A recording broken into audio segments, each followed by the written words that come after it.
दक्षा दो बोल महाराज जी को दक्षा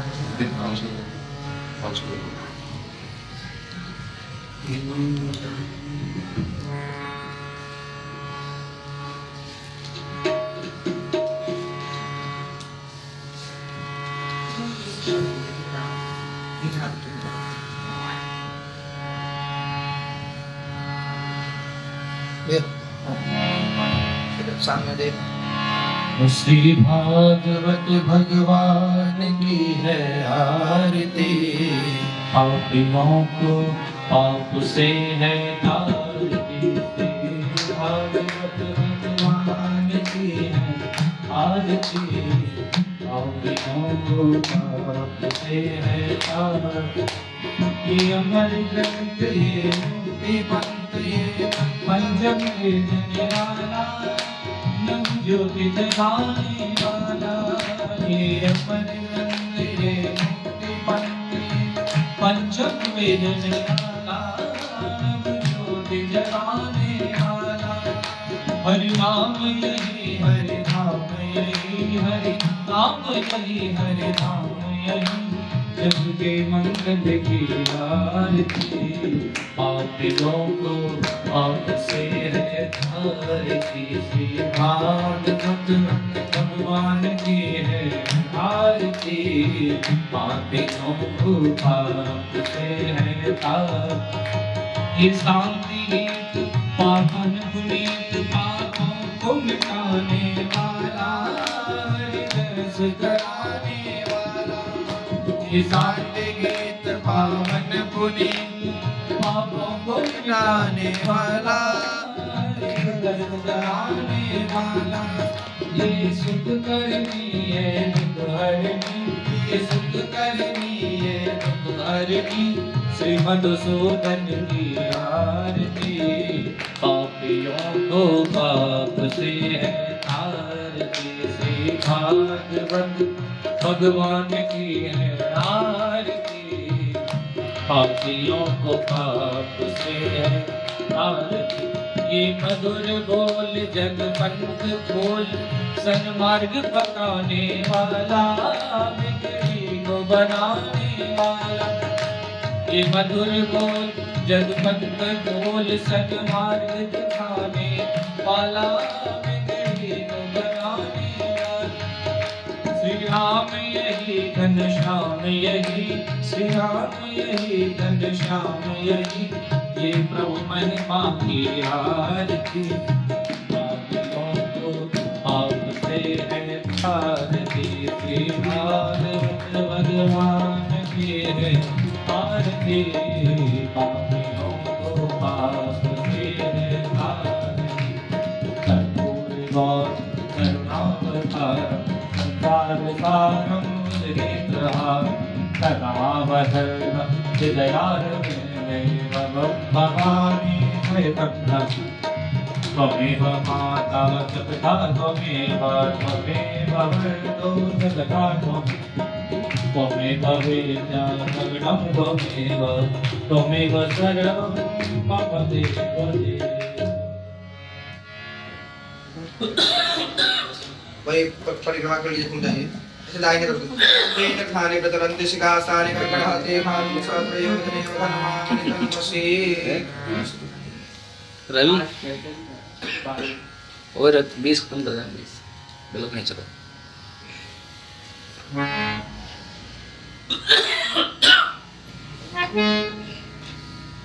बैठिए।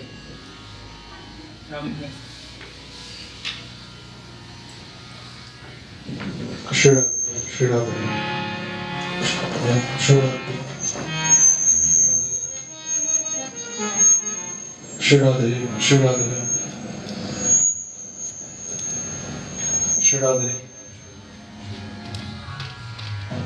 Shirade.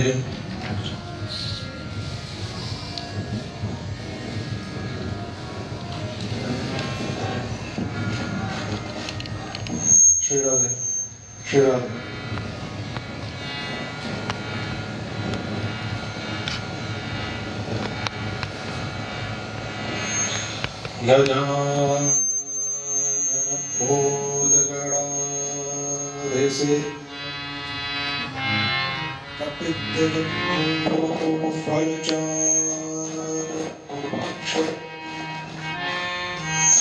उमासुतं शोकविनाश तारकं नमामीश्वरपादपङ्कजम्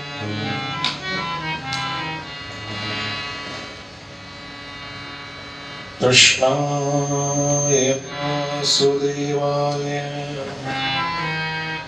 हरे परमात्मने प्रणतक्लेशनाशाय श्रीगोविन्दाय नमो नमः। वंशी विभूषितकरा नवनीरदाभा पीताम्बरा दरुणभङ्ग फलधरोष्टा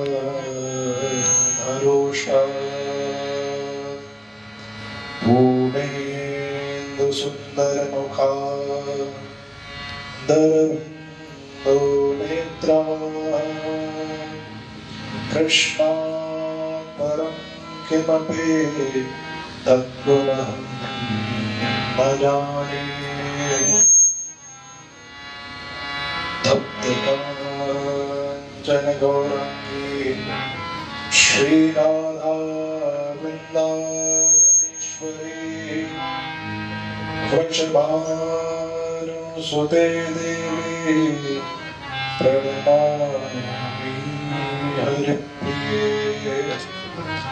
अमलकमलकान्तिं नीलवस्त्रां सुकेशं शशधरसमवक्त्रां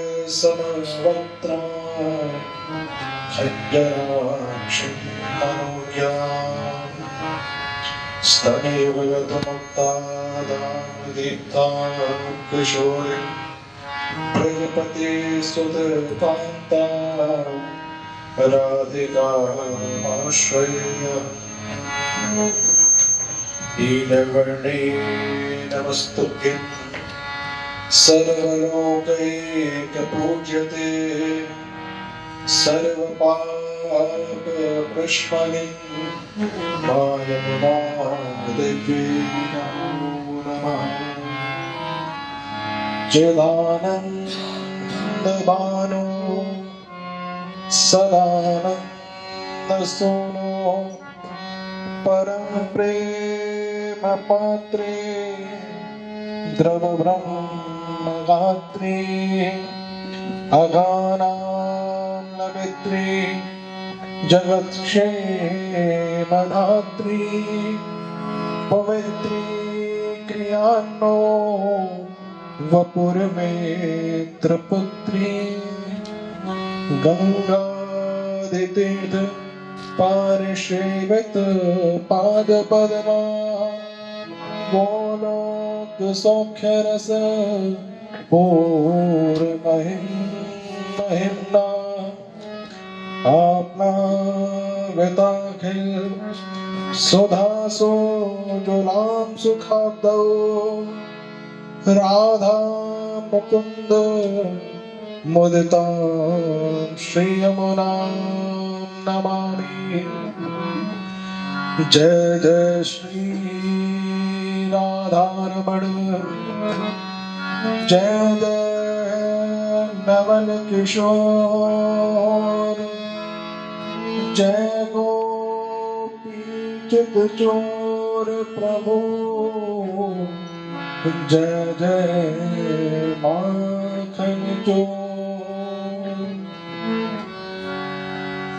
गुरुर्ब्रह्मा गुरुर्विष्णु गुरुर्देवो महेश्वर गुरुर्साक्षात् परब्रह्म तस्मै श्री गुरवे नमः।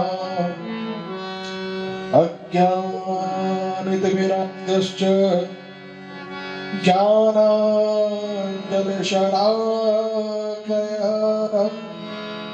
चक्षुरुन्मीलितं येन तस्मै श्रीगुरवे नमः। मनोजवं मारुततुल्यवेगं जितेन्द्रियं बुद्धिमतां वरिष्ठं वातात्मकं वानरयूथमुख्यं श्रीरामदूतं शरणं प्रपद्ये। नारायणं नमस्कृत्य नरं चैव नरोत्तमं देवीं सरस्वतीं व्यासं ततो जयमुदीरयेत्।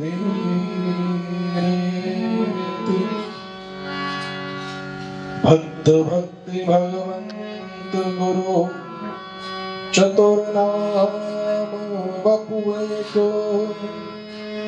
इनके भगवंदन किए नाशै विघ्न अनेक। जन्माद्यस्य यतोऽन्वयादितरतः चार्थेष्वभिज्ञस्वराट् तेने ब्रह्महृदाय आदिकवये मुह्यन्ति यस्सूरयः तेजो वारिमृदाय यथा विनिमयो यत्र त्रिसर्गो अमृषा धाम्ना स्वेन सदा निरस्तकुहकं सत्यं परं धीमहि।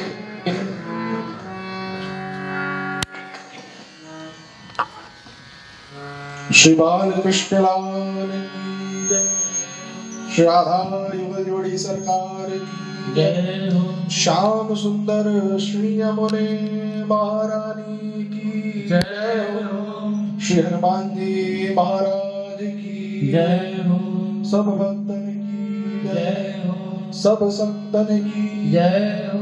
जय जय श्री राधे, जय जय श्री राधे, जय जय श्री राधे।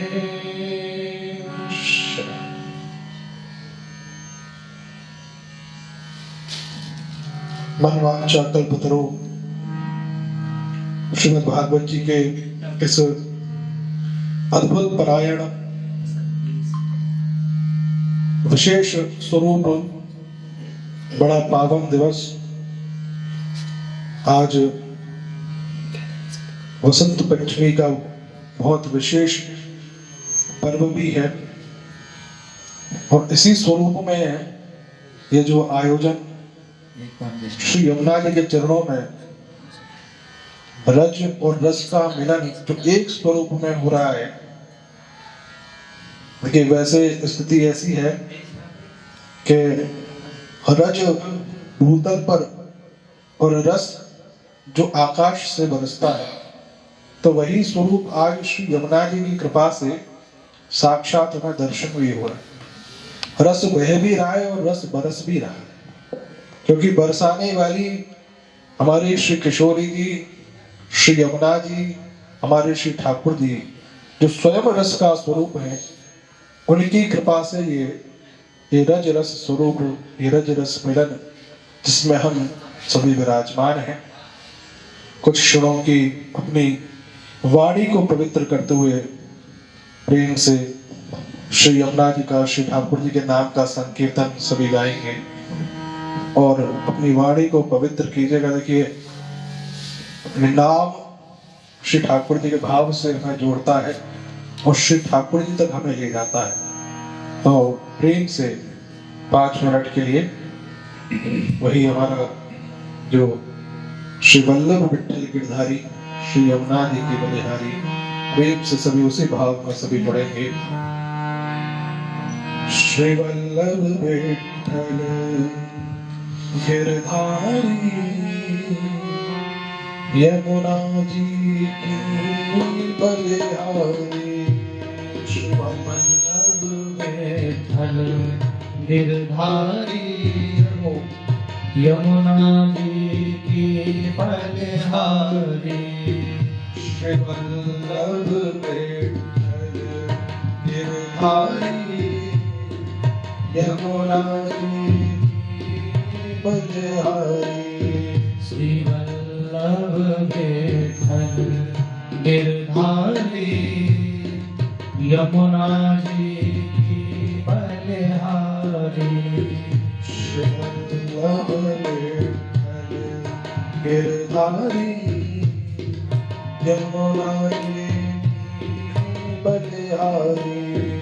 श्री वल्लभ विठ्ठल गिरधारी यमुना जी की बलिहारी।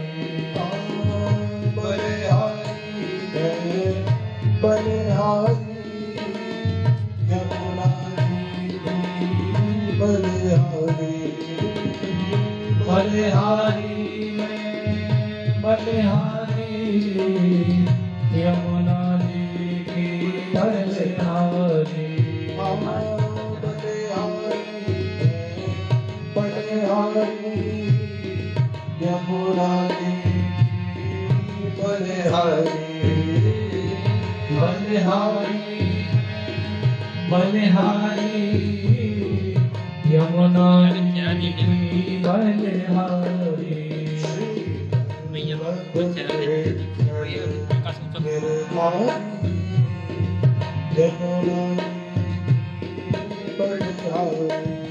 श्री वल्लभ विठ्ठल गिरधारी यमुना जी की बलिहारी। कृष्ण राधे कृष्ण कृष्ण कृष्ण राधे राधे राधे श्याम राधे श्याम श्याम श्याम राधे राधे। राधे कृष्ण कृष्ण कृष्ण राधे राधे राधे श्याम राधे श्याम श्याम श्याम राधे राधे। राधे कृष्ण कृष्ण कृष्ण राधे राधे राधे श्याम राधे श्याम श्याम श्याम राधे राधे। राधे कृष्ण कृष्ण कृष्ण राधे राधे राधे श्याम राधे श्याम श्याम श्याम राधे राधे। रहो राधे कृष्ण कृष्ण कृष्ण राधे राधे श्याम राधे श्याम राधे श्याम राधे राधे। कृष्ण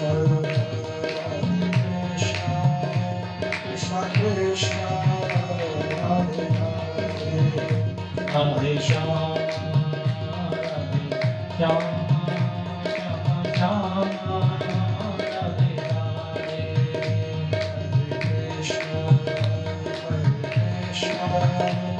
कृष्ण कृष्ण हरे राम हरे राम राम राम हरे हरे।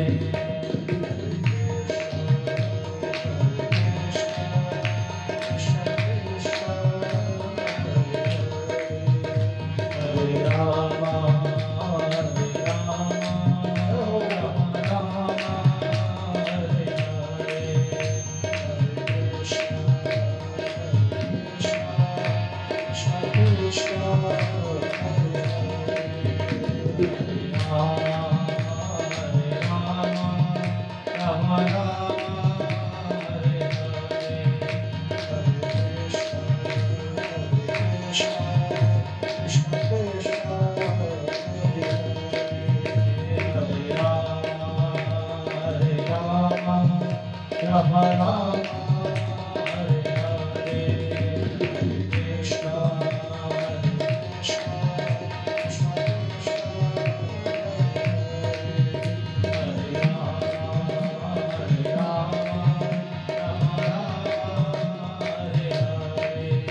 श्री श्याम सुंदर श्री अपने महारानी की, श्री बाल कृष्णलाल की, जय जय जय श्री राधे श्याम। श्री राधे श्री राधे। श्रीमद् भागवत जी के आज प्रथम दिवस में हम सभी प्रवेश कर रहे हैं और प्रवेश करते हुए देखिए सबसे बड़ा सौभाग्य श्लोकार्धम श्लोक पादम वा नित्यं भागवतोद्भवम् पठते शृणुयात् यस्तो गो सहस्त्र फलम लभेत। श्रीमद् भागवत जी के मात्र आधे श्लोक का पाठ करें या चौथाई श्लोक का पाठ करें, लेकिन जो जीव श्रीमद् भागवत जी को अपने हृदयस्थ करके रखता है, श्रीमद् भागवत जी को अपने हृदयस्थ करके रखता है, वो यदि श्रीमद् भागवत जी का नित्य पाठ करे तो स्वतः उस जीव को जो एक गौदान करने का जो फल होता है वह फल श्रीमद् भागवत जी के नित्य पाठ से आपको प्राप्त हो जाता है। इतना विशेष भाव हमारे यहाँ श्रीमद् भागवत जी में एक सबसे बड़ी विशेषता है कि देखिए श्रीमद् भागवत जी का जो भाव है अन्यत्र सभी कारणों के लिए विशेष है। श्रीमद् भागवत जी सब कुछ प्रदान करते हैं, लेकिन सबसे बड़ी बात, सबसे बड़ी विशेषता श्रीमद् भागवत जी की यह है कि देखिए ठाकुर जी को संसार में अन्यत्र किसी कारण से, किसी वस्तु से इतना संतोष नहीं होता, इतना हृदय को प्रेम नहीं मिलता जितना कि जो जीव श्रीमद् भागवत जी का स्मरण करता है, पाठ करता है, श्रीमद् भागवत जी की शरणागति लेता है, उनका पाठ श्री ठाकुर जी को श्रवण कराता है, उससे श्री ठाकुर जी को जितनी प्रसन्नता होती है। श्रीमद् भागवतम नाम पुराणम लोक विश्रुतम शृणुयात् श्रद्धया युक्तो मम संतोष कारणम। श्री ठाकुर जी को इतनी प्रिय है श्रीमद् भागवत जी। तो ऐसे श्रीमद् भागवत जी के आज प्रथम दिवस में हम सभी प्रवेश कर रहे हैं। और देखिए श्रीमद् भागवत जी, सबसे पहली स्थिति कि श्रीमद् भागवत जी है क्या, कि हम श्रीमद् भागवत जी को क्यों गाएं, क्यों कहें, क्यों श्रवण करें। तो देखिए दो भाव हैं। प्रथम है भक्तानां प्रोक्तम इदं भागवतम, और दूसरा है भगवतानां प्रोक्तम इदं भागवतम। तो प्रथम स्थिति जीव की है कि जो जीव हमारे यहाँ श्री ठाकुर जी को प्रिय हुए हैं, जो ठाकुर जी के हृदय को विराजमान हो गए, ऐसे भक्त वो श्री ठाकुर जी को इतने प्रिय हैं कि श्री ठाकुर जी को उनकी कथा सुनना बड़ा प्रिय हो जाता है। तो देखिए, ठाकुर जी के लिए यदि कथा करी जाए तो ठाकुर जी को अपने भक्तों की कथा प्रिय हो जाती है। और यदि भक्त श्रीमद् भागवत जी का आश्रय प्राप्त करते हैं तो स्वतः भगवता नाम प्रोक्तम भागवतम, अर्थात श्री ठाकुर जी का वह भाव, वह वर्णन, उनकी रसमयी कथा को श्रीमद् भागवत जी कहा जाता है। और वही भाव जब भक्त सुनते हैं तो ठाकुर जी के नाम से आह्लादित हो जाते हैं। तो दोनों ही स्वरूप श्री ठाकुर जी को प्रिय हैं। देखिए, एक बार हरि हरि कहें, 100 बार हरि हरि कहें, एक बार हरिदास, अधिक प्रसन्न हो लाडली देवे विपिन को वास। हम 100 बार श्री ठाकुर जी का नाम लें और एक बार श्री ठाकुर जी के भक्त का नाम लें तो श्री ठाकुर जी स्वतः इतने प्रसन्न होते हैं, श्री किशोरी जी इतनी प्रसन्न होती हैं कि उस जीव को बिन मांगे श्री वृंदावन धाम का वास दे देती है। हमारे श्री यमुना जी के चरणों में हम सभी विराजमान हैं। और सबसे बड़ी बात, श्री यमुना जी के जिन चरणों में हम विराजमान हैं तो श्री यमुना जी को हम कथा कह भी रहे हैं और उनके सानिध्य में हम सुन भी रहे हैं। तो उसी स्वरूप में हमारे यहाँ देखिए श्री यमुना जी से क्या प्राप्ति है।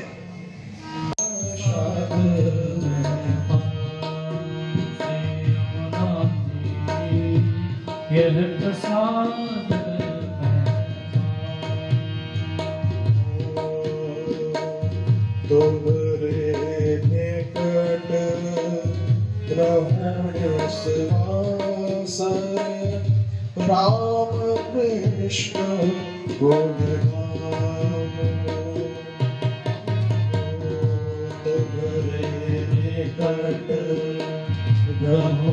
कृष्ण राम कृष्ण भजन करो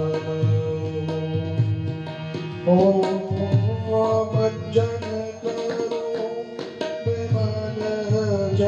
पावन, भजन करो जन पावन,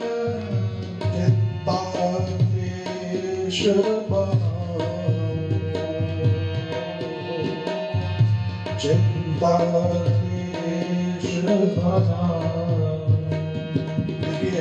यमुना जी के तट पे रहूं और नित्य ईश्वर सदैव श्री ठाकुर जी का नाम स्मरण करता रहूं। क्या कि बोले राम कृष्ण में जाऊंगा और भजन करूं विमल जल पावन। हमारे यहाँ श्री यमुना जी के तट पर सबसे बड़ी विशेषता है यमुना जी के आचमन पर भजन करूं विमल जल पावन, चिंता क्लेश बहाओ। जीवन में जो भी क्लेश है, कष्ट है, परेशानियां हैं, श्री यमुना जी ऐसी कृपा करो कि आपके हमारे ठाकुर जी का नित्य मैं नाम गाता रहूं और सदैव जो भी जीवन में क्लेश है, चिंता है, परेशानी है, उनको आपके जल में बहाता रहूं। हम आगे कह रहे हैं, तेरी कृपा ते भान की तनया, तेरी कृपा भानु की तनया, हरि पद प्रीत बढ़ाओ, हरि पद प्रीत बढ़ाओ। यमुना जी प्रसाद, यमुना जी प्रसाद,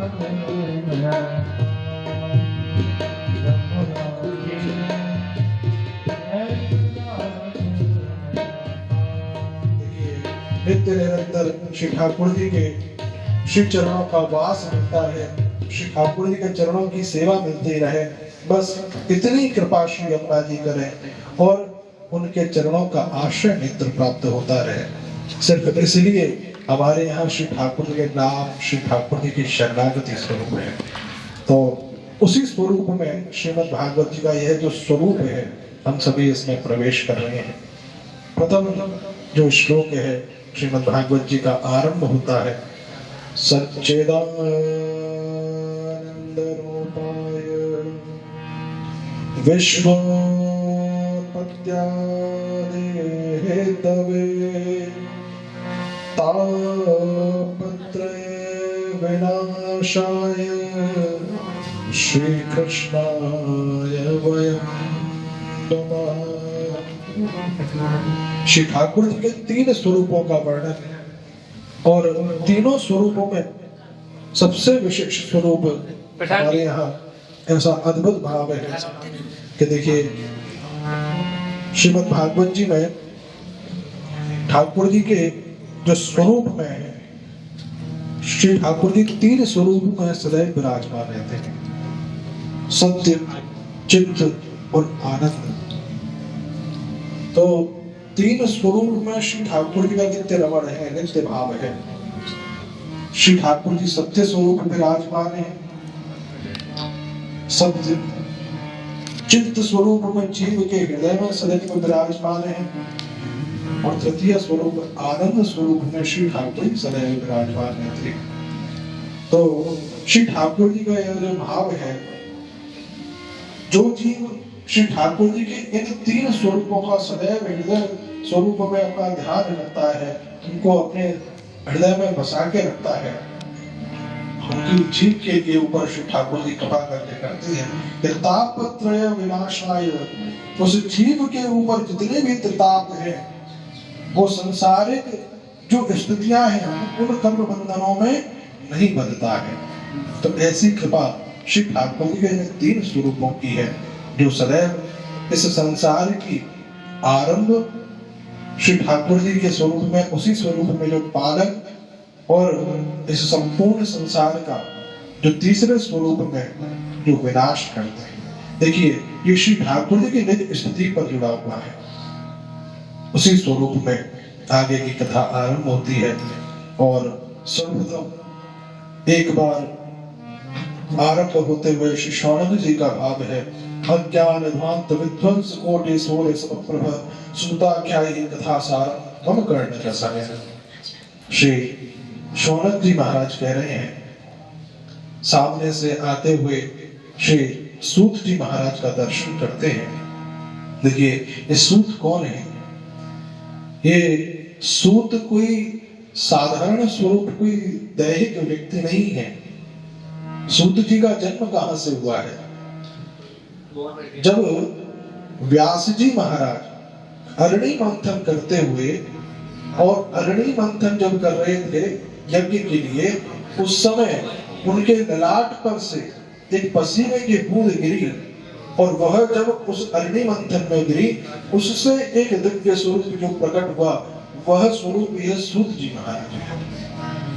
कई लोग ऐसा समझते हैं कि सूत जी मतलब जाति स्वरूप में जो विरोध जाति है, उस स्वरूप में सूत जी को समझते हैं।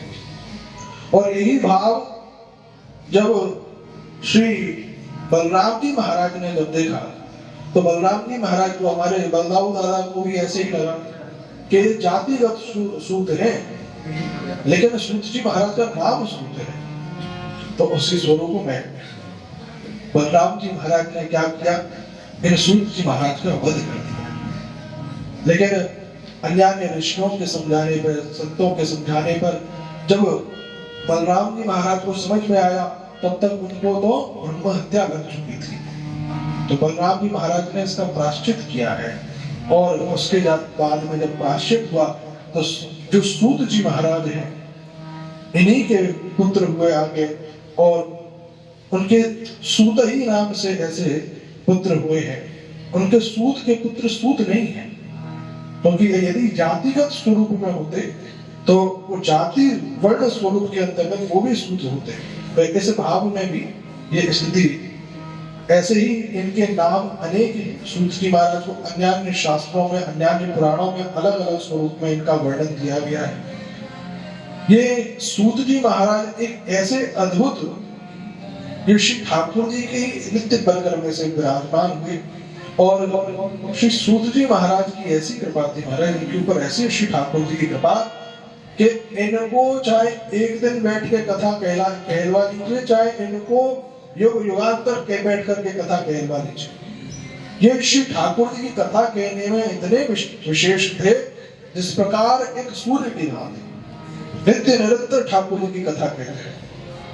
इसलिए इनको, इनके ज्ञान को जो शौनक जी महाराज जब कह रहे हैं, तो सूता क्या ही कथा सारम मम करने रसायनम, बोले मेरे कानों में जो कथा का रस है वह मुझे प्राप्त हो सके। बोले आप कैसे हैं? बोले कोटि सूर्य समप्रभा, बोले आप करोड़ों सूर्यों के समान आप में तेज है, ज्ञान है, तो इसलिए मैं आपसे निवेदन कर रहा हूँ। तो देखिए ये सूत जी महाराज जब कथा को कहने का आरंभ करते हैं, तो देखिए इनकी एक विशेषता और है। श्री सूत जी महाराज को कथा कहने में इतने निपुण हैं, इतने विशेष हैं कि एक कथा को दोबारा जोड़ेंगे नहीं। आज यदि हम या कोई और जब कथा जब आरंभ करते हैं तो क्या होता है कि एक ही कथा को कहीं ना कहीं जोड़ करके फिर आगे की कथा कहते हैं। श्री सूत जी महाराज के ऊपर ऐसी कृपा है ठाकुर जी की कि उनको सारी कथाएं एक से एक सारी कथाएं विशेष स्वरूप में याद है। उनको दोबारा किसी कथा को कहने की आवश्यकता नहीं पड़ती, चाहे वो एक दिन का है चाहे वो एक साल का है, उनको कोई फर्क नहीं। तो श्री शौनक जी महाराज निवेदन कर रहे हैं, बोले क्या? बोले चिंता बड़े लोग स्वम सुरुद्रहु स्वर्ग संपदम प्रयच्छते गुरु प्रीतो वैकुंठम योगी दुर्लभम। बोले भगवान ऐसी कथा आप सुनाए, ऐसी कृपा करें जो मेरे हृदय को तो पावन करे ही करे, लेकिन श्री ठाकुर जी के मिलन को भी मेरे लिए सरल बनाए, ऐसी कथा। अब ऐसी कथा, बोले अब ये कथा होगी कहाँ? तो देखिए ये बद्रिकाश्रम से श्री सूत जी महाराज का जब आगमन हुआ है, तो उस समय पर श्री सभी देवताओं ने, सभी ऋषियों ने, सभी संतों ने ठाकुर जी श्री भगवान जी से निवेदन किया कि बोले हमें इस त्रिभुवन में ऐसा कोई स्थान बताएं जहां पर जो संसार में सबसे पवित्र हो, सबसे श्रेष्ठ हो, जहां पर यदि हम श्री ठाकुर जी का कोई अनुष्ठान करें, कोई कथा सुने या फिर कोई विशेष कोई यज्ञ करें, तो वो श्री ठाकुर जी को स्वतः प्राप्त हो जाए, बड़ी सरलता से प्राप्त हो जाए। तो इस प्रकार श्री ठाकुर जी ने, भगवान नारायण ने, ब्रह्मा जी ने भी जाकर के भगवान नारायण से निवेदन किया, तो भगवान नारायण ने अपने सुदर्शन चक्र को आज्ञा दी है। तो वो सुदर्शन चक्र त्रिभुवन में घूमते हुए आकर के ये नैमिष कहा गया है यहाँ पर, तो ऐसे निमिष क्षेत्र कह करके भी पुकारा गया है, लेकिन इनका मूल नाम जो आज हम जानते हैं तो इनका नाम है नैमिषारण्य। तो ये नैमिषारण्य की भूमि पर आकर के ये चक्र वहां रुक गए हैं। नैमिषे सूत मासी नमवाद्य महामते, तो वहां आकर के ये श्री चक्र जो सुदर्शन चक्र है आकर के वहां स्थापित हुए और वहीं एक जगह मूल स्वरूप में वहां विराजमान हुए। और जब यह उस स्थान पर विराजमान हुए तो इन्हीं के स्वरूप से मां भगवती श्री अलकनंदा जी का वहां आगमन हुआ। तो इस प्रकार ये जो आज कथा का हम आरंभ कर रहे हैं श्रीमद् भागवत जी का, ये कथा को कहने का आरंभ हमारे श्री नैमिषारण्य क्षेत्र में श्री सूत जी के माध्यम से शौनक आदि ऋषि, श्री शौनक जी महाराज 88,000 ऋषियों के साथ में विराजमान होकर के आज श्रवण करने जा रहे हैं। तो उसी स्वरूप में श्री सूत जी महाराज कह रहे हैं, प्रीति ही शौनक चित्ते ते यतो विचार विचर सर्व सिद्धांत निष्पन्नम संसार भय नाशनम। बोले देखिए शौनक जी, आपके हृदय के भाव को मैं बहुत अच्छे से समझ रहा हूँ और इस कथा को मैं आपको सुनाना चाहता हूँ।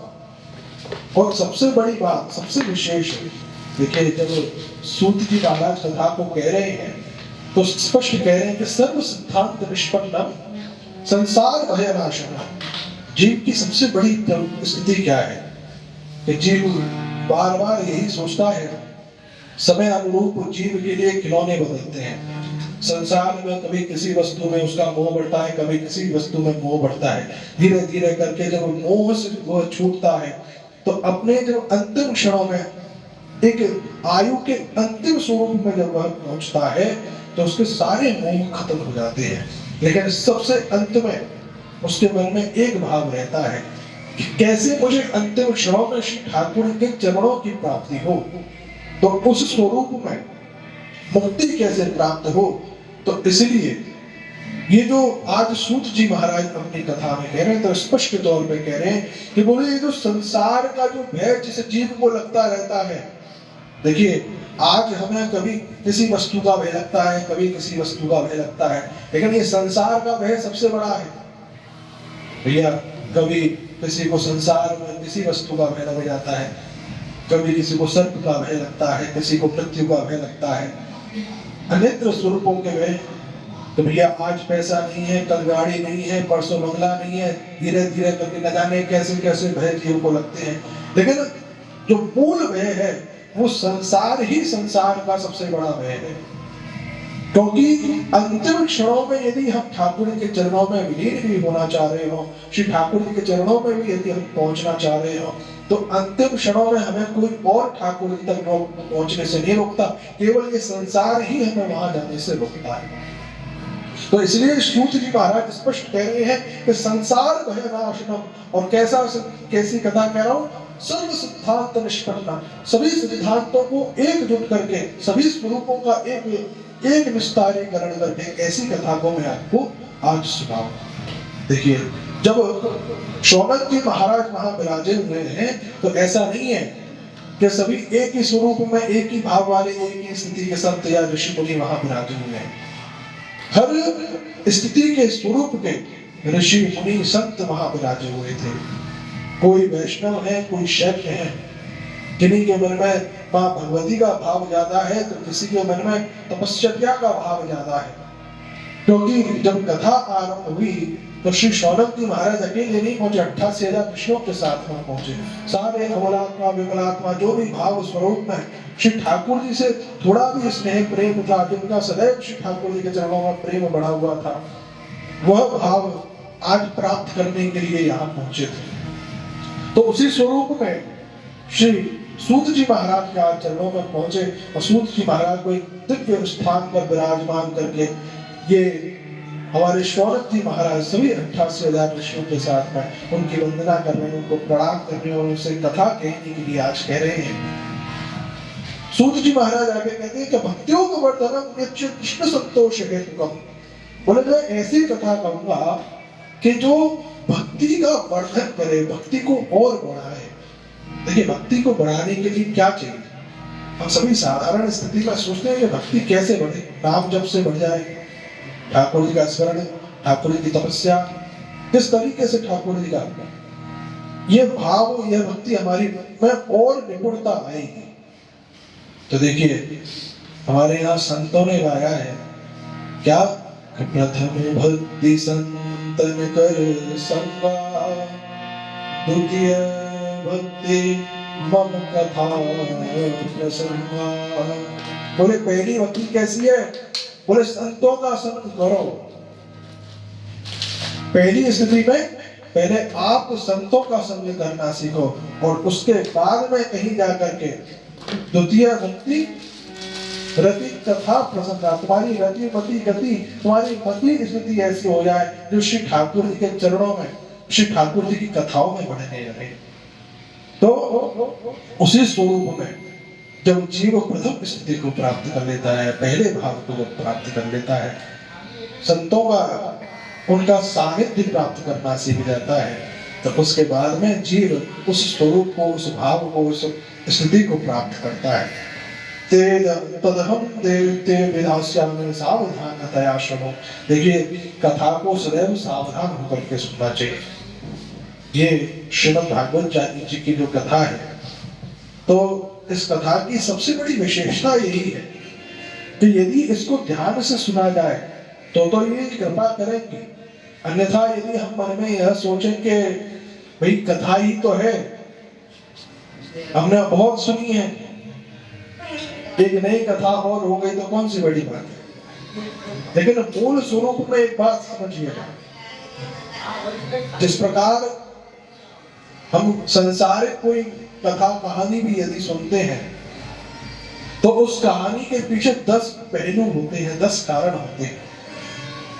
और श्रीमद् भागवत जी तो स्वयं उन भक्तों का और श्री ठाकुर का निज चरित्र है। और देखिए श्रीमद् भागवत जी में सबसे बड़ी विशेषता कि संसार की ऐसी कोई स्थिति परिस्थिति नहीं है कि जिसका हल श्रीमद् भागवत जी में नहीं छिपा हुआ। इसलिए हमारे कई प्राचीन समय पर आचार्य संत भक्त ऐसी स्थिति को रखते थे कि यदि जीवन में कोई कष्ट आ जाए, कोई परेशानी आ जाए, तो श्रीमद् भागवत जी से उनका उत्तर पूछते थे, श्री रामचरितमानस जी से उनका उत्तर पूछते थे। और स्वतः वो कृपा करके जिनका पूर्ण विश्वास, पूर्ण निष्ठा शास्त्रों में होती थी, उनको उसी स्वरूप में ये शास्त्र उसका उसी स्वरूप में उत्तर भी देते थे। इसीलिए तो देखिए जब श्री परीक्षित जी महाराज को कथा सुनाने के लिए श्री सुखदेव जी महाराज का जब आगमन हुआ है, तो श्री सुखदेव जी महाराज के पास में सबसे पहले कोई और नहीं, देवता लोग पहुंचे। और देवता लोग जाकर के ठाकुर श्री सुखदेव जी महाराज से निवेदन करने लगे, बोले भगवान, बोले हम जो है ये कलश लेकर के आए हैं और श्री ठाकुर जी का स्वयं का, जो ठाकुर जी ने भी स्वयं जिसके लिए इतनी मेहनत करी, देखिए उस कलश को हम लेके आए, उस अमृत को हम साथ में लेके आए हैं। आप एक काम कीजिए, आप लेकर के इनको परीक्षित जी को ये पिला दीजिए और हमको ये कथा सुना दीजिए। अब श्री सुखदेव जी महाराज जब यह देख रहे हैं कि ये जो देवतागण आए हैं, देखिए कथा की स्थितियां हैं आज भी कलयुग में, वो तो फिर भी सतयुग द्वापर त्रेता में अन्य स्थितियों में तो बहुत विशेष आयोजन जब होते थे तो सभी को कथा सुनने के लिए विशेष व्यवस्था होती थी। लेकिन आज कलयुग में भी ऐसी स्थिति है कि कथा को कभी किसी से दूर नहीं रखा जाता। कथा में सबका आगमन एक स्वरूप है, सबके लिए आज एक समान व्यवस्था रहती है और सभी कथा सुन सकते हैं, ऐसी ऐसी व्यवस्थाएं की जाती है। पहले प्रयास होता है कि किसी श्रोता को, किसी भक्त को कोई कष्ट ना हो। लेकिन यहाँ जो देवतागण आए हैं, वो देवतागण किस भाव को लेकर के आए, बोले मेरा भला हो जाए, परीक्षित जी का तो जो भला, जो उनको जो आवश्यकता है वो ना हो। देखिए व्यापारिक स्थितियां हैं। श्री ठाकुर जी की सेवा में, श्री ठाकुर जी की कथा में, श्री ठाकुर जी की भक्ति में, देखिए जो व्यक्ति अपनी चालाकी लगाता है, अपनी बुद्धि लगाता है, अपने में ज्यादा बुद्धिमान बनता है, भैया श्री ठाकुर जी उसकी उस सेवा को, उसकी उस भक्ति को, उस भाव को कभी स्वीकार नहीं करते। श्री ठाकुर जी के चरणों में जाओ तो शून्य होकर के जाओ। अपने उस अहंकार को, अपने उस चालाकी को, अपने उस बुद्धिमानी को जब घर का ताला लगाओ तो उसमें बंद करके जाओ, तो जाकर के श्री ठाकुर जी के चरणों में श्री ठाकुर जी की भक्ति, श्री ठाकुर जी की कथा आपको प्राप्त होगी। अन्यथा देवताओं की तरह हाल होगा। श्री शौनक जी महाराज उस बात को बतला रहे हैं कि श्री सुखदेव जी महाराज ने किस प्रकार उन जो देवतागण आए हैं उनको अभक्त कहा है। अभक्तांश विज्ञाय न तरौ स कथा पदम, कोई ये अभक्त है, ये ठाकुर जी की कथा को, ठाकुर जी के स्वरूप को पहचानते नहीं है। बोले क्व सुधा क्व कथा लोके क्व काचन क्व मणि महान, बोले कहाँ कथा और कहाँ ये संसारिक ये अमृत। बोले अमृत हम ये समझा कि साधारण हो, लेकिन नहीं, देखिए साधारण नहीं है, लेकिन फिर भी भक्तों के लिए तुच्छ है। भक्तों के लिए तुच्छ कैसे? बोले सर्पों का झूठा है, सांपों का झूठा है महाराज। क्यों? क्योंकि जब यह अमृत जब निकला तो देवताओं के साथ में असुरों को भी प्राप्त हुआ और उसमें साथ में इन सर्पों को भी प्राप्त हुआ। सर्पों ने भी किया तो सर्पों का लूटा है, असुरों का भी लूटा है। उसके बाद में बोले जिसके आते ही सबसे पहले संसार में चारों तरफ युद्ध आरंभ हो गए। बोले जिसकी वजह से संसार में आया और चारों तरफ अफरा तफरी मच गई, इधर देवता इधर असुर दोनों आपस में लड़े। बोले हमें मिलेंगे, हमें मिलेंगे, हमें मिलेंगे। बोले ऐसा कारण जो अब आने के बाद में नहीं, आने से पहले युद्ध करा दे। बोले उसके बाद में तृतीय स्थिति भक्तों के लिए क्यों बढ़ते थे अमृत? बोले ठाकुर जी के भजन को, ठाकुर जी की सेवा को विक्षिप्त करता है ये अमृत। बोले कैसे? बोले जीव के मन में ये आ जाए कि बोले अब तो हम अमर हैं ही नहीं, अब हमें कर्मों का है, अब तो एक काम करो, पड़े रहो, बैठे रहो, खाए रहो, पिए रहो, क्या फर्क पड़े? कोई लड़वे आ जाए तो हमें मारो कूटो और भगा दो, और क्या फर्क पड़ दो। ना ठाकुर जी को भजन करने की इच्छा करेगी, ना ठाकुर जी की सेवा करने की इच्छा करेगी। तो अब ऐसी स्थिति में क्या करें? बोले ऐसा अमृत कोई कार्य का नहीं है, इससे तो ठाकुर जी की विस्मृति होती है। लेकिन ये विशेष क्यों हुआ? क्यों इसके लिए देवता ने लड़े? देखिए एक विशेषता और है, यही अमृत के लिए ठाकुर जी ने एक नहीं चार स्वरूप धारण। कहीं एक जगह मोहिनी बने, एक जगह कच्छप बने, कछुआ स्वरूप को धारण किया, एक जगह ये अपने निज स्वरूप में धन्वंतरी स्वरूप में आकर के विराजमान हुए। तो इस प्रकार ठाकुर जी ने भी इसके लिए चार स्वरूप धारण किए। और उसके बाद तब जाकर के यह अमृत प्राप्त हुआ, और प्राप्त होने के बाद में महाराज ये देवताओं तक पहुंचा। तो ये साधारण नहीं है, लेकिन फिर भी ऐसी स्थिति है कि ऐसे अमृत का भक्तों के जीवन में कोई प्रयोग नहीं। श्री ठाकुर जी की कथा से बड़ा अमृत भक्तों के जीवन में इससे बड़ा कोई हो ही नहीं सकता। उसके बाद राज्यो मोक्षम तथा वीक्ष पुरा धाता के विस्मृतः सत्यरो के तलाम बुद्धा तो यद साधनान्य जह। एक बार श्री ब्रह्मा जी महाराज के मन में यह बात आई कि ऐसी क्या बात है श्रीमद् भागवत जी में कि ये जो संसारिक जीव हैं, देवता हैं, ऋषि हैं, मुनि हैं, इनके जितने कर्म हैं वो श्रीमद् भागवत जी के सामने तुच्छ दिखाई देते हैं। अन्यत्र सारे कारण, अन्यत्र सारे कर्म जो है तुच्छ हैं। श्रीमद् भागवत जी का भजन बहुत विशेष है।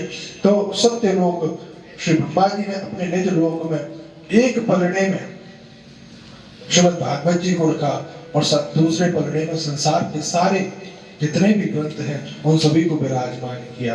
और अंततः यही पाया कि वह श्रीमद् भागवत जी का पलड़ा महाराज 1 इंच भी नहीं खिसका, और वह जो जितने भी ग्रंथ श्री ब्रह्मा जी महाराज ने दूसरे पलड़े में रखे थे वह सभी के सभी ऊपर ही रह गए, और श्रीमद् भागवत जी जहां स्थिर जैसे थे वही भारी की भारी बनी रही। तो ऐसा अद्भुत भाव हमारे श्रीमद् भागवत जी का है, जिसका श्री सूत जी महाराज आज वर्णन कर रहे हैं। यह श्री सूत जी महाराज आगे कहते हैं, एकदा हि विशालायां चत्वार ऋषयो मलाः सत्संगार्थम समायाता ददृशु शस्त्र नारदम। और एक बार श्री नारद जी महाराज के मन में एक बड़ा असंतोष हुआ, और ऐसा असंतोष कि महाराज पूरी धरती पर सब जगह घूम लिए। और ऐसी स्थिति में चारों तरफ घूमते घूमते जब अंत में श्री वृंदावन धाम में पधारे हैं, तो वृंदावन धाम में आकर के देखते हैं कि यहाँ पर भी उसी प्रकार स्थिति है। क्या? बोले चारों तरफ देखते हैं क्या? बोले मंदाः स्मन्दवतयो मंदभाग्याः उपद्रुताः पाखंड निर्ताः संतो व्यक्तः सपरिग्रह। बोले चारों ओर पाखंड का बोलबाला हो रखा है। बोले चारों ओर जो जीव अपने भाग्य को, अपने हृदय को श्री ठाकुर जी की सेवा से नित्य निरंतर उसका वर्धन करता रहता था, स्वतः उसका भाग्य सौभाग्य स्वरूप में बदल जाता था। वो मंद भाग्य हो गया है, श्री ठाकुर जी के भजन को विस्मृत कर दिया है, श्री ठाकुर जी की सेवा को विस्मृत कर दिया है। तो इस बात से श्री नारद जी महाराज के मन में बड़ी व्याकुलता हुई। और क्या देख रहे हैं, तरुणी प्रभुता के शालको बुद्धिदायक कन्या विक्रयणो लोभा दंपत्ति नाम चकल करम। पूरे इस कलयुग का असर ऐसा हुआ कि जो घर हैं, परिवार हैं, उनमें स्त्रियों की प्रधानता हो गई। जो सारे हैं उनकी घर में राय देने की व्यवस्था ज्यादा बढ़ गई। उसके बाद में यहाँ पर आज कन्याओं का विवाह किस प्रकार हो रहा है, बोले क्रय स्वरूप में हो रहा है, दहेज देकर के जो है कन्याओं का विवाह हो रहा है। तो इस प्रकार श्री नारद जी के मन को बड़ा कष्ट हुआ, और कष्ट होने के बाद वो चहु ओर जब इस संसार में घूम लिए, अंत में जाकर के श्री वृंदावन धाम में पहुंचे हैं। वृंदावन में श्री यमुना जी के तट पर पहुंचे, और श्री वृंदावन में यमुना जी के तट पर पहुंच करके जब देखा तो चारों ओर सब कुछ बहुत अच्छा था, लेकिन एक नव युवती वह अपने एक स्थान पर बैठी हुई है। उसकी गोद में दो वृद्ध, दो संत स्वरूप, एक दोनों की दाढ़ी बढ़ी हुई है, बाल बिखरे हुए हैं। गीता का ज्ञान सब अधूरा रह गया, ज्ञान और वैराग्य को तनिक भी चेतना नहीं आई। देखिए श्री ठाकुर जी की कृपा, ये ज्ञान और वैराग्य जीव के हृदय में कब जागृत होते? जब भक्ति महारानी पूर्ण रूप में उस जीव के हृदय पर कृपा करते, उस जीव पर जब पूर्ण रूप में कृपा करते। लेकिन कृपा तो हो गई, लेकिन चेतन कैसे होंगे? प्राप्त तो हो गए, ज्ञान और वैराग्य प्राप्त तो हो जाएगा, लेकिन चेतन कैसे होगा? कई जीव ऐसे होते हैं, भक्त तो हैं, श्री ठाकुर जी की भक्ति खूब कर रहे हैं, श्री ठाकुर जी की सेवा खूब कर रहे हैं, लेकिन ज्ञान और वैराग्य से अभी बहुत दूर है। तो ये भक्ति की स्थिति है कि जीव भक्त तो हो गया, लेकिन उनके ज्ञान वैराग्य अभी सोए हुए पड़े हैं। वो जागृत कब होंगे? तो इस भाव के लिए श्री नारद जी महाराज ने आज अपना उद्योग आरंभ किया, अपना कार्य आरंभ किया कि किस प्रकार में इन जीवों के हृदय में विराजमान भक्ति तो इनके हृदय में विराजमान है, लेकिन इनके अंदर ज्ञान और वैराग्य भी सचेत हो। तो श्री नारद जी महाराज ने अपना आगे अपना कमंडल उठाया और श्री भक्ति महारानी से कहा कि बोले आप चिंता न करें, आपके कष्ट को, आपकी परेशानी को हम प्रयास पूर्ण करेंगे कि आपके कष्ट को, आपकी परेशानी को हम दूर करें। और देखिए ब्रह्मांड में ऐसा कोई वस्तु नहीं है, ऐसा कोई कारण नहीं है, ऐसा कोई दुख नहीं है जिसका हल ना हो। तो आप चिंता मत कीजिए, आप आराम से कुछ दिन यही विराजमान रहिए। मैं आपका जो भी दुख है, आपका जो भी कष्ट है, इसका निवारण करने के लिए मैं अपनी तरफ से प्रयास करूंगा और कहीं ना कहीं से इसका कुछ ना कुछ इसका हल जरूर ढूंढ करके लाऊंगा। देखिए ये नारद जी महाराज ये जो कथा है, ये साधारण स्वरूप में भी यदि समझें तो एक बड़ा सरल स्वरूप में समझ में आएगा कि भक्ति करना हमारे लिए बहुत सरल है। श्री वृंदावन धाम प्राप्त हो जाए, संतों का सानिध्य प्राप्त हो जाए, लेकिन मूल स्वरूप तो ज्ञान और वैराग्य किस प्रकार प्राप्त होता है, तो उसी स्वरूप में, उसी कथा को यदि हम सरल स्वरूप में समझें, तो जब नारद जी महाराज चारों ओर त्रिभुवन में घूम लिए, अंत में जाकर के कहाँ पहुंचे? श्री सनत कुमार बद्रिकाश्रम में बैठ करके श्री ठाकुर जी की उस कथा का नित्य आनंद ले रहे थे। देखिए सनत कुमार की खासियत है, सनत कुमार नित्य श्री ठाकुर जी की कथा में इतने प्रेमी हैं, श्री ठाकुर की कथा के नित्य एक भाई बैठ करके कथा सुनाते हैं, बाकी 3 भाई बैठ करके नित्य कथा सुनते रहते हैं। उसी स्वरूप में श्री सनत कुमार जी के छोटे भाई लगते हैं ये नारद जी महाराज। नारद जी महाराज को जब हमारे सनत कुमार जी ने देखा तो प्रश्न पूछा, बोले कैसे? बोले नारद जी कहाँ घूम रहे हो? माँ चिंता कुरु देवर्ष हर्षम चित्ते समावह। बोले आपके हृदय पे, आप में ललाट पर श्री ठाकुर जी के नाम का सदैव जो गुणगान रहता है, सदैव श्री ठाकुर जी का नाम आपके मुखमंडल पर छाया हुआ रहता है, आप कितने कष्ट में लेकर के कहाँ घूम रहे हो? श्री नारद जी महाराज बड़े कष्ट में बोले भगवान क्या करें? बोले मैंने संपूर्ण ब्रह्मांड का दर्शन किया, हरे क्षेत्रम कुरुक्षेत्रम सभी स्थानों पर मैं जाकर के घूमा, लेकिन कहीं पर भी मेरे को मन को संतुष्टि नहीं मिली, ठाकुर जी का भजन कहीं करने वाला कोई देखा नहीं। तो इस वजह से बड़े कष्ट में था। लेकिन थोड़ा बहुत जाकर के जब श्री वृंदावन धाम में मैं पहुंचा तो वृंदावन में जाकर के मेरे मन को थोड़ी सी शांति मिली। लेकिन वृंदावन में पहुंचने के बाद में महाराज और गोद में 2 वृद्धावस्था संतों को लेकर के पड़ी हुई है। बात करने पे पता चला वो कोई और नहीं, ज्ञान और वैराग्य है। अब ज्ञान और वैराग्य की ऐसी जटिल स्थिति देख करके और मेरा मन विचलित हुआ। वो भक्ति महारानी जो उनकी माँ थी, उन्होंने मुझसे निवेदन किया कि इनको पुनः वही स्वरूप कैसे प्राप्त हो। मैंने महाराज वेद वेदांत घोषिष्य गीता पाठे प्रबोधितम भक्ति ज्ञान विरागाणाम नोद तिष्ठत्रि त्रिकम यदा। बोले मैंने गीता जी का पाठ किया तो थोड़ी सी चेतना आई, वेद वेदांत का घोष किया, कुछ नहीं हुआ। श्री सनत कुमार जी महाराज थोड़े से मुस्कुराए, बोले आप नारद जी महाराज शायद अपने स्वरूप को विस्मृत कर गए हैं, ऐसा लगता है। नारद जी बोले नहीं भगवान कैसी बात कर रहे हैं, आज भी वही ठाकुर जी का नाम ध्यान उसी तरीके से, सेवा सब उसी तरीके से चल रही है। बोले नहीं कुछ तो अंतर आया है। बोले फिर? बोले नहीं भगवान जैसे आप कहते हैं वैसे हम तो आपकी जैसे बड़े भाई हमको रास्ता दिखलाते हैं, हम तो वैसे उसी राह पर चलते रहते हैं। बोले नहीं आप शायद भूल गए। बोले क्या भूल गए भगवान, आप आज्ञा करें।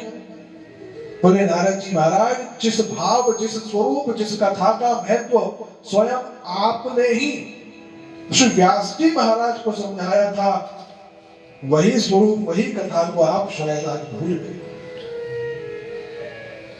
नारद जी महाराज बोले क्या?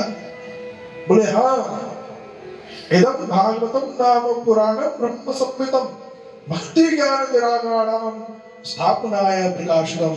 बोले वही श्रीमद् भागवत जी की कथा जो सदैव हम चारों भाई जिनका सदैव स्मरण करते रहते हैं, जिन श्रीमद् भागवत जी के आश्रय से इस संसार को श्री ठाकुर जी के निज चरणों का वास प्राप्त होता है, वही श्रीमद् भागवत जी कथा जो स्वयं श्री ठाकुर जी का ही निज स्वरूप है। आप शायद उन श्रीमद् भागवत जी को आज विस्मृत कर गए भगवान। श्री नारद जी महाराज ने कहा बोले भगवान मैंने गीता जी का पाठ किया, वेदों का पाठ किया, तो भी जो है हमारे श्री ये ज्ञान और वैराग्य को चेतना नहीं आई। तो श्रीमद् भागवत जी का पाठ करने से क्या उनको चेतना आ जाएगी? बोले महाराज एक बात बताइए। बोले श्रीमद् भागवत जी का स्वरूप आप जानते हैं क्या है? बोले हाँ महाराज जानते हैं। बोले श्रीमद् भागवत जी फल स्वरूप है। ये वेद, वेदांत, उपनिषद ये उस वृक्ष की कोई शाखा है, कोई पत्ते हैं, कोई जड़ है, कोई तना है।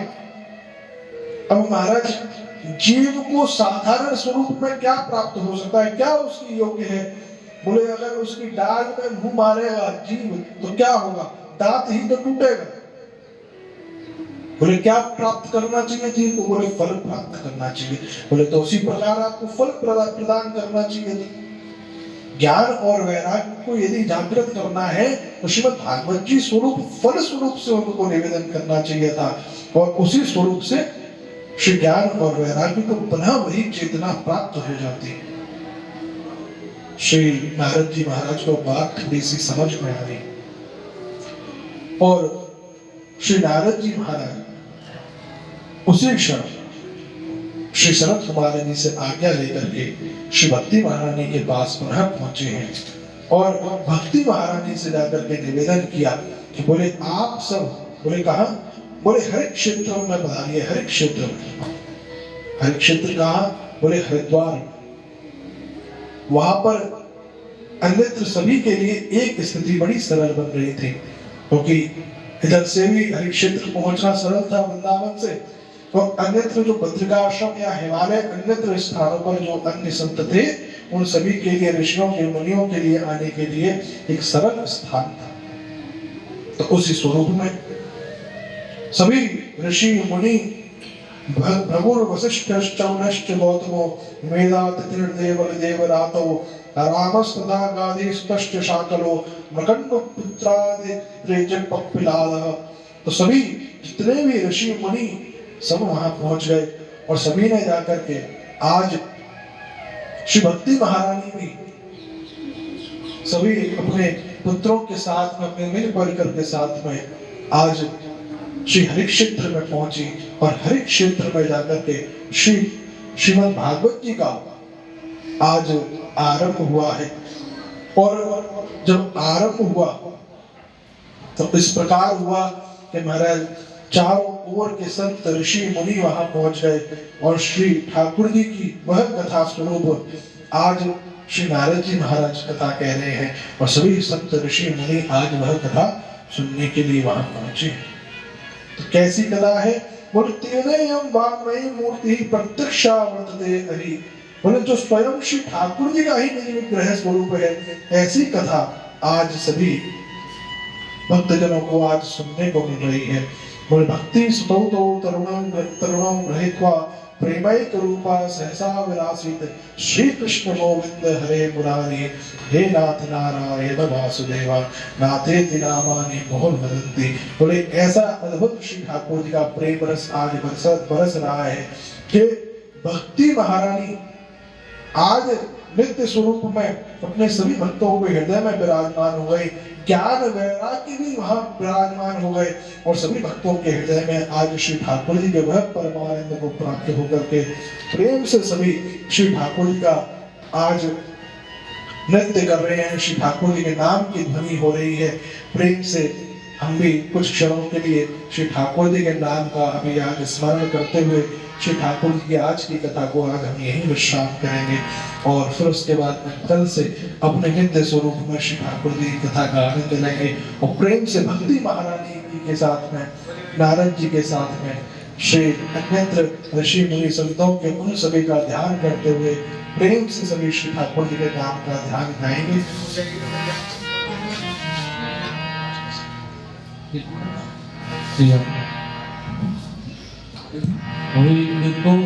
कृपा की कर दो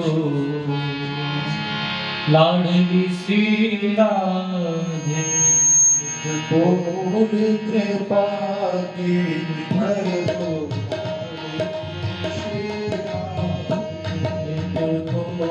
कृपा की कर दो लाडली श्री राधे,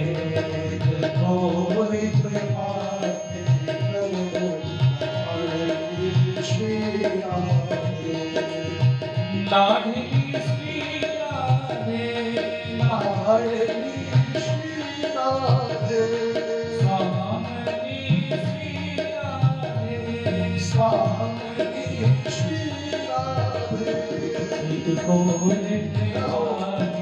कर दो लाडली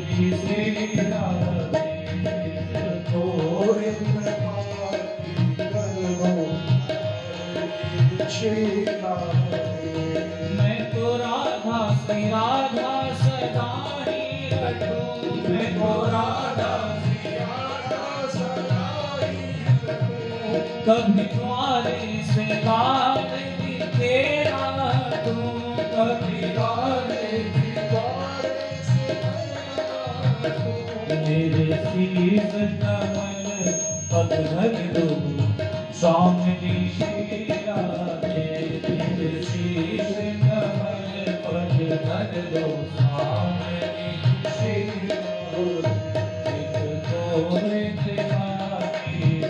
दो लाडली श्री राधे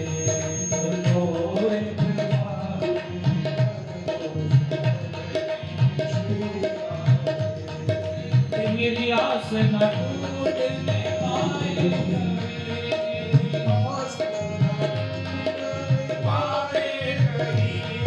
इस तन से प्राण न जाए कहीं इस तन से प्राण मुझे निज दर्शन का भज दो स्वामी श्री राधे मुझे निज दर्शन का भज दो स्वामी कोई तो भज दो लाडली श्री राधे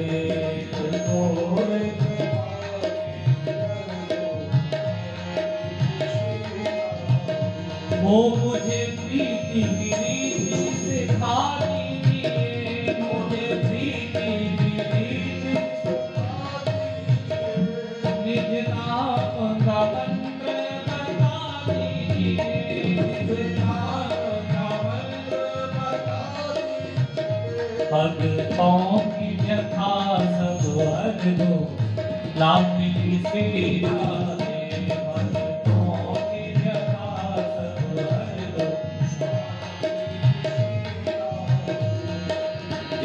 राधे राधे राधे प्रिया प्रिया जय राधे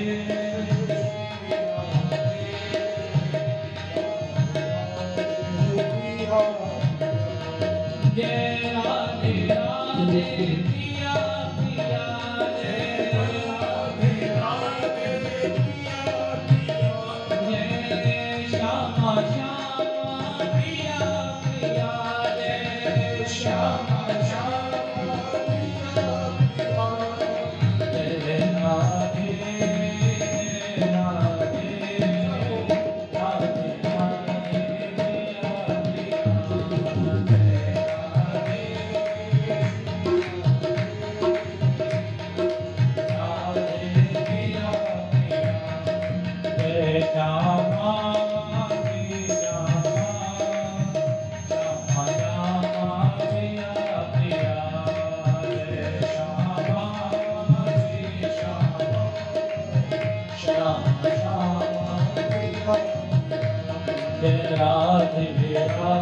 प्रिया प्रिया राधे राधे प्रिया प्रिया जय श्यामा श्यामा प्रिया प्रिया जय श्यामा श्यामा प्रिया प्रिया।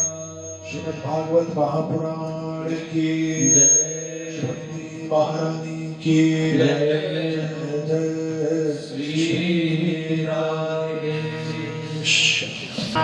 ओम चंद्रवाहन सोजात चक्षुः सूर्यो अजायत श्रोत्रावाय समानसंहारनिरतायत। श्री भागवत भगवान की जय आरती। पापियों को पाप से है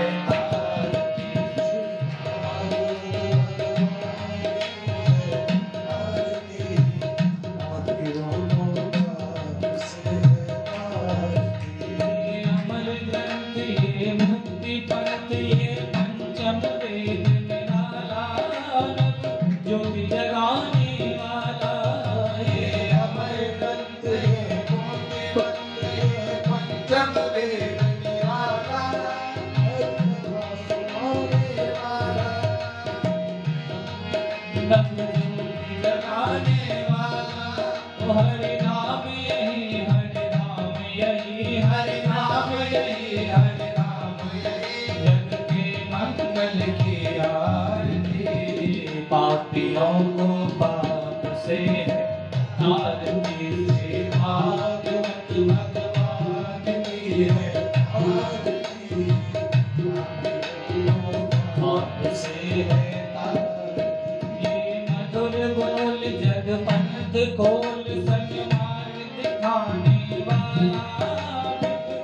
को बनाने वाला ये मधुर बोल भगवंत को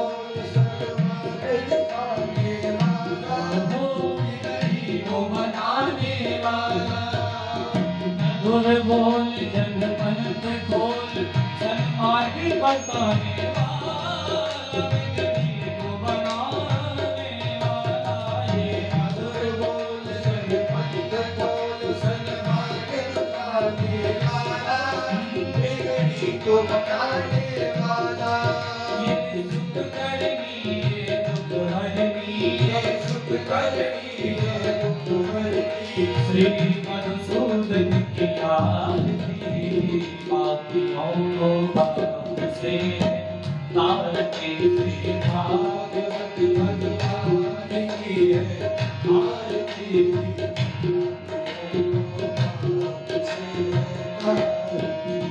शांति गीत पावन पुनीत पापों को मिटाने वाला बिगड़ी को बनाने वाला ये शांति गीत पावन पुनीत पापों को मिटाने वाला बिगड़ी को बनाने वाला ओ श्री राम यही घनश्याम यही श्री राम यही घनश्याम यही राजा राम यही सीताराम यही राजा राम यही सीताराम यही प्रभु महिमा की आरती पापियों को पाप से तारती श्री भागवत भगवान की आरती पापियों को पाप से तारती कर्पूर गौरम करुणावतारम संचारतारम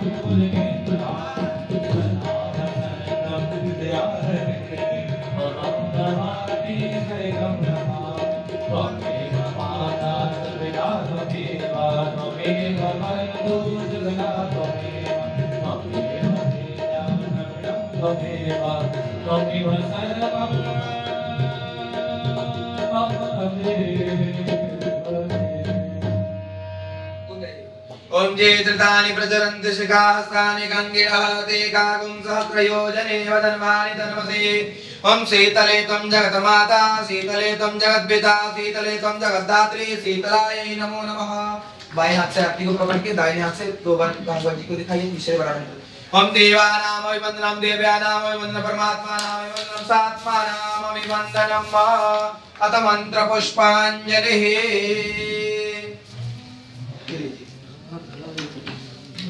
ओम यज्ञेन जगमय चंद देवास्तानि धर्माणि प्रथमान्या सन्नाकयना महिमानः सजन्त चतुर्भुजे साध्याः सन्ति देवा नाना सुगन्धि पुष्पाणि